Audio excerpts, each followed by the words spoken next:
Hai, saya memiliki topik yang mungkin jarang didiskusikan karena membuat kita merasa kurang nyaman. Topik ini adalah mengenai pelecehan seksual.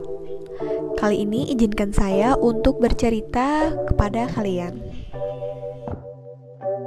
Berawal pada saat saya memasuki dunia pekerjaan di mana saya harus menjalani 6 bulan PKL di bagian divisi yang memang sangat saya sukai, yaitu kitchen. Memang divisi tersebut berdominan laki-laki dibandingkan perempuan. Untuk jam PKL-nya sendiri itu adalah 8 jam, bahkan bisa lebih dari itu.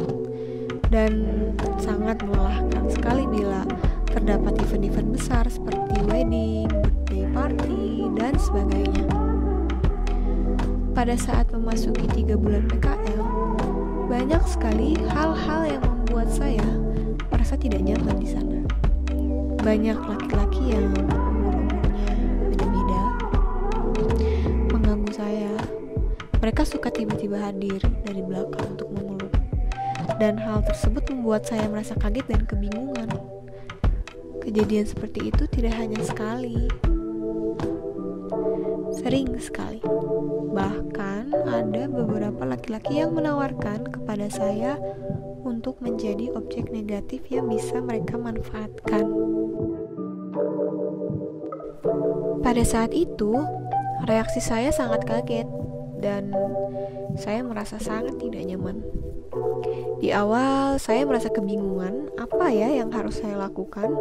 Bila saya melaporkannya, saya ada pikiran untuk takut dikatakan mental tempe dan si tukang adu, dimana saya masih perlu menghabiskan waktu PKL saya dengan sisa waktu 3 bulan lagi.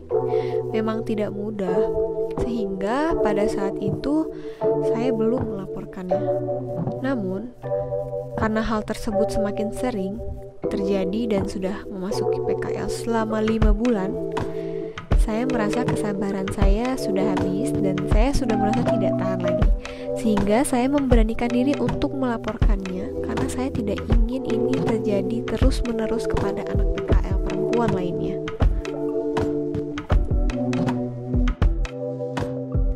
Setelah itu, walau saya telah melaporkannya, reaksi para lelaki yang melakukan pelecehan seksual itu mengejek saya dengan mental tempe dan si tukang adu. Ternyata betul. Namun saya tidak peduli. Saya hanya tidak mau laki-laki tersebut melakukan hal yang sangat tidak baik kepada semua perempuan PKL atau bahkan siapapun.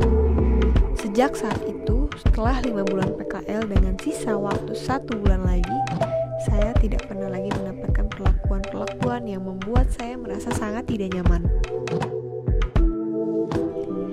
Dari topik ini, kita bisa banyak tahu dan paham apa yang perlu dilakukan ketika kita menerima pelecehan seksual. Semua bentuk pelecehan seksual yang dilakukan oleh pelaku tidak mengenal tempat, umur, dan dari mana dia berasal. Sebagai perempuan atau bahkan laki-laki, kita perlu berhati-hati dan jangan lupa untuk berani berucap mengenai hal tersebut.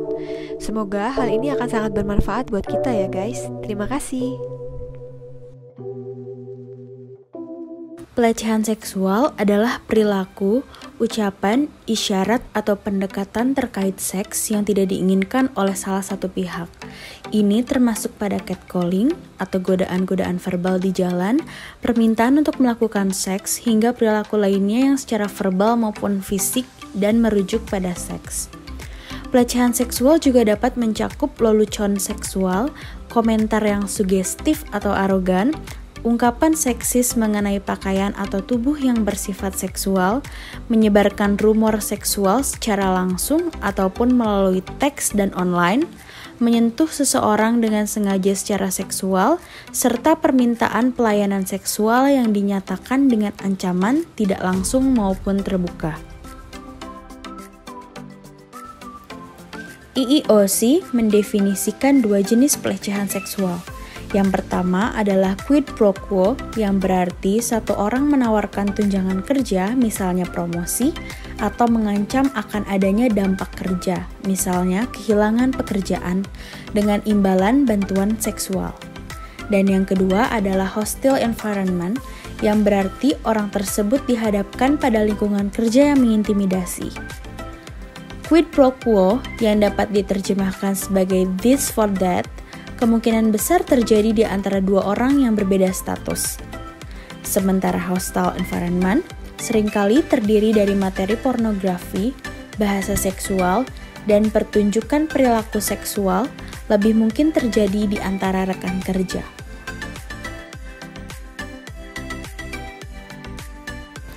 Kemudian, ada 3 tingkatan pelecehan seksual, yaitu gender harassment, seperti komentar seksis secara sugestif.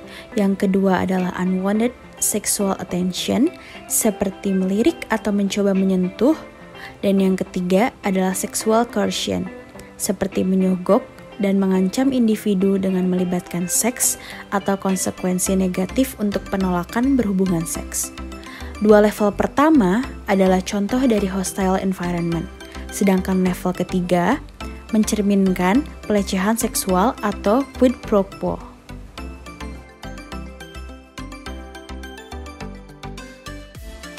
Pelecehan seksual tentunya memiliki dampak bagi individu ataupun korban.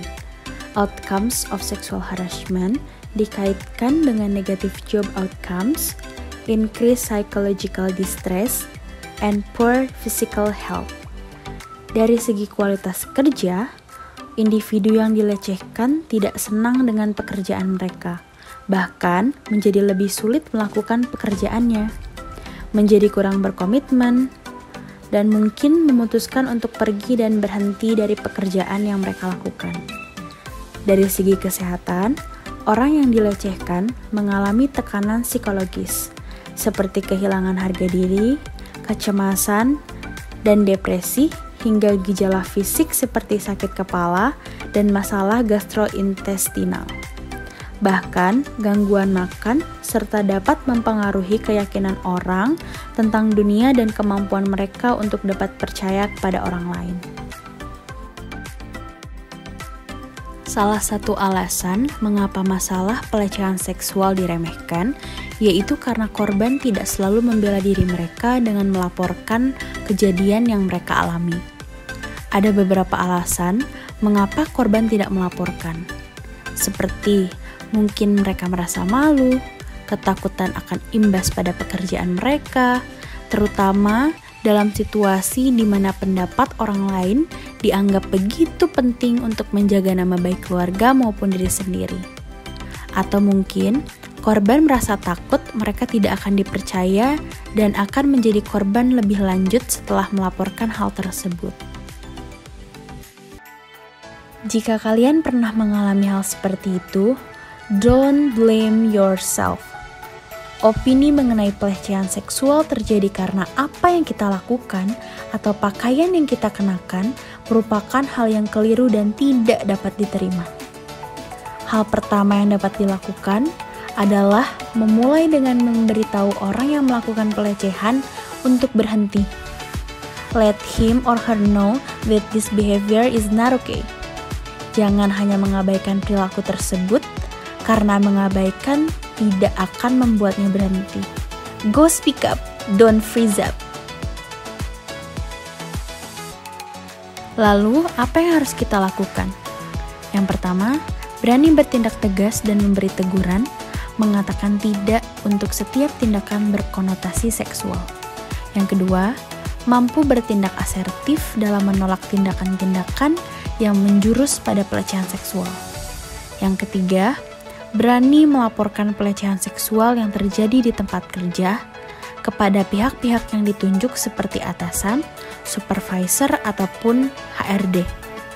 Atau langsung melaporkan kepada kepolisian jika terjadi di tempat umum. Yang keempat, jika kamu pernah mengalami pelecehan seksual, jangan diam. Ceritakan apa yang terjadi kepada orang yang bisa membantu kamu karena mereka akan mendengar masalahmu dan memberimu jalan keluar. Lakukan hal itu untuk diri sendiri, keamanan dan kenyamanan dirimu.